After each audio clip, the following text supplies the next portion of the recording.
ከጅቡቲ ወደብ ወደ ኢትዮጵያ የተለያዩ እቃዎችን ለሚያጓጉዙ የከባድ መኪና አሽከርካሪዎች ጅቡቲ ወደብ ላይ ያለው የሎጂስቲክስ ስርዓት አስቸጋሪ እንደሆነባቸው የከባድ መኪና አሽከርካሪዎች ተናገሩ።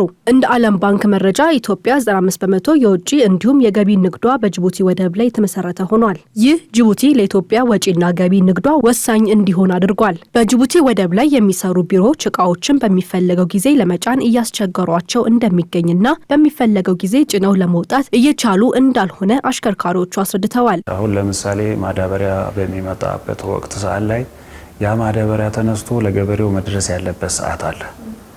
ያ ማዳበሪያ ሲነሳ ግን ማዳበሪያው መኪና ሲገባ ተመዝኖ ነው የሚገባ። ተመዝኖ በሚገባበት ሰዓት ላይ መኪናው ሾፌር ነው የሚያስጠጋው፣ ሌላ አካል መግባት አይችልም። ቆጣሪዎች አሉ። እነዛ ቆጣሪዎች ከነሱ ጋር አብረው የሚቆጥሩ ናቸው። ይሄ ሾፌር ግን ተጠያቂነት የሚሆነው ብቻውን ነው። ሌላ አብሮት የሚጠየቅ አካል የለም። መኪና ሳብ ይሉታል። ወደፊት ማሽኑ ሲጭን ቀስ እያለ ወደፊት ይስባል እሱ። ያን በሚጭንበት ሰዓት ላይ ሾፌሩ ላይ ትርፍ ይጭኑበታል። ያቺ ትርፍ ወይ አንድ ማዳበሪያ ትሆናለች፣ ወይ ሁለት ማዳበሪያ ትሆናለች፣ ወይ 90 ኪሎ ወይ 80 ኪሎ ሊሆን ይችላል። ያቺን ትርፍ ሰላም ነው ብሎ እሱ ሲወጣ ሚዛን ላይ ደግሞ እነሱ አብረው የሚመሳጠሩ ሰዎች አሉ። እነዛ ሰዎች ምን ያደርጋሉ? ሚዛን ትርፍ ጭናል፣ ይሄን አልሽ ብር ክፈል። ለምሳሌ በቅርቡ 140 ሺህ ብር ክፈል ተብሎ በማህበሩ ስም ሄደን እኛ እዛ አናግረን ያው አለቆቻችንም የሥራ አመራሮች ሄደው ችግሩን ፈተው ያንን ሾፌር ያስለቀቁበት ሁኔታ አለ። ችግሩ አሁን ከፈሳሽ ጭነት ጀምርልሽ አሁን ከተወሰነ ወራት ጀምሮ ነዳጅ የሚባል ነገር በፍጥነት እየተጫነ አይደለም። አሁን ቢያንስ መቆሚያው ቦታ ራሱ ጅቡቲ ውስጥ ሞልቶ ከግቢው ውጭ የሚቆምበት ደረጃ ደርሷል። ቢያንስ ያለማጋነን ከ2500 በላይ መኪኖች በቃ ሞላው ኢትዮጵያ መኪና እዛ ነው ያለው ማለት ይቻላልና በየክፍለ ሀገሩ ያለው እኛ ምንድነው ብለን ስንጠይቅ የሚሰጠን መረጃ ጅቡቲ ውስጥ በኮታ ተብሎ በኮታ ይሰጣል። አሁን በየክፍለ ሀገሩ ላይ ያለው መንግስት የራሱ አሰራር አለው። በዛ ምክንያት በፊት እንደ ልብ የሚወስዱት ማደያዎች በኮታ ተደርጎ በኮታ ነው የሚወስዱት። ስለዚህ ያ ለምሳሌ አንድ ማደያ በ15 ቀን አንድ መኪና የሚደርሰው ከሆነ የግድ ያን 15 ቀን መጠበቅ አለበት፣ ወይ በወር አንድ መኪና የሚደርሰው ከሆነ መጠበቅ አለበት። ስለዚህ እዛ ማደያ ውስጥ ያሉ መኪኖች ለምሳሌ 3-4 ሊሆኑ ይችላሉ የሚያደርሱ።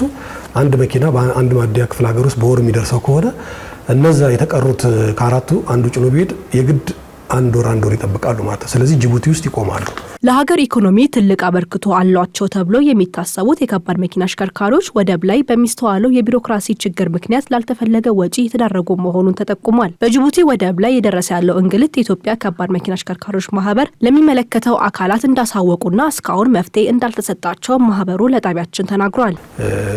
ለኛም ግራ የሚያጋቡ ነገሮች አሉ። ከብዙ የመንግስት ድርሻ አካላት የሚመለከታቸው ድርጅቶች ላይ ገብተን አናግረናልና ጅቡቲ ላይ ነዳጅ አለ ይባላል፣ ግን አይጫንም። አሁን ሾፌሮች 30 ቀን 40 ቀን የሚቆሙበታል። ባለፈው ዓመት እንደዚሁ ልክ ሙቀት መጀመሪያ ላይ 5 ሾፌር ሞቷል በጭነት ማጣት ምክንያት እዛው በመቆም 5 ሾፌሮች በተከታታይ የሞቱበት ሁኔታ አለ። በቂ መጠለያ፣ በቂ ሙቀቱን የምናቀዘቅዝበት ቦታ የለም። አሁን ጅቡቲ ላይ የወረፋዎች ምክንያቶች አብዛኛው ጊዜ ወደብ ውስጥ ወይ ማሽን መበላሸት ሲያጋጥም በዛ የተነሳ መኪኖች ተደራርበው በ2 ቀን በ3 ቀን የሚታደረው ለብዙ ቀን ሊሆን ይችላል። ግን እኛው እሱ አይደለም በጣም እየከበደን ያለው አሽከርካሪ ጅቡቲ ላይ ጭነቱን ለመጫን ሲሄድ እዛ ቦታ ላይ ሲደራረብ አሽከርካሪዎች በጣም በአደጋ ወረፋ ነው ተብሎ ነው የሚወራው። ግን አሽከርካሪዎች እዛ ጋር ከሚገቡ ጥያቄ እየጠየቅን ያለው እኛ ሊመለስልን ያልቻለ ጥያቄ የምንጠይቀው አሽከርካሪዎች ጅቡቲ ከመግባታቸው ኢትዮጵያ ላይ ቆይተው ጭነታቸው ዛሬ ተዘጋጅቷል ተብሎ ጅቡቲ ውስጥ ገብተው ጭነው ቶሎ እንዲወጡ ቢደረግ ወረፋ ብለን አንልም። የከባድ መኪና አሽከርካሪዎች በጅቡቲ ወደብ ላይ የደረሰባቸው ያለው እንግልት በተመለከተ ጣቢያችን የትራንስፖርትና ሎጂስቲክስ ሚኒስቴርን ለማናገር ያደረገው ተደጋጋሚ ሙከራ አልተሳካም።